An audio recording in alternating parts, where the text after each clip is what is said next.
Magandang umaga! Kumusta po? Narito po ulit ang update natin para sa lagay ng ating panahon. Ngayong umaga po ng September 13, 2025. Sa ngayon po ay kasalukuyan na easterlies pa rin ang dominanteng hangin na umiihip sa mas malaking bahagi ng ating bansa, lalo na po sa silangan ng Luzon at Visayas. Ang habagat po ay umaabot na dyan sa may southern part ng Palawan. Habang ang LPA naman ay nandyan na po ngayon sa silangan ng Dinagat Island, base po dito sa wind map na nagdudulot na ngayon ng mga isolated rains sa ilang bahagi po ng Kabisayaan at Mindanao, pero posible rin na malusaw na yan dahil po yan sa land interaction, at ito naman ay pinapakita ng forecast model nating ginagamit hanggang po sa susunod na 2 linggo.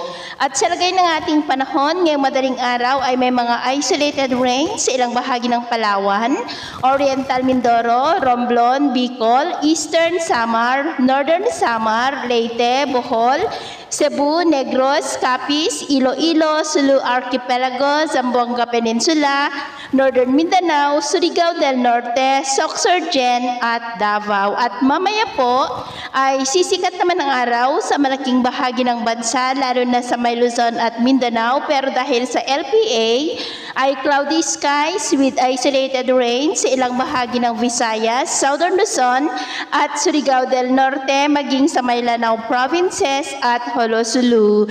At mamayang hapon, mas maraming lugar ulit ang makakaranas ng mas maulap na kalangitan with isolated rains. Kaya po kung lalabas tayo sa ating mga tahanan, ugaliin lamang po natin lagi ang magdala ng kahit anong panangga natin sa init ng araw, at proteksyon na rin po sa mga biglaang buhos ng ulan. At sa atin naman pong mga baybayin, wala naman po tayong nakataas na namang gale warning signals, pero ba yung pag-ingat lamang po kung papalaot tayo para po mas makaiwas sa mga sakunang pangkaragatan.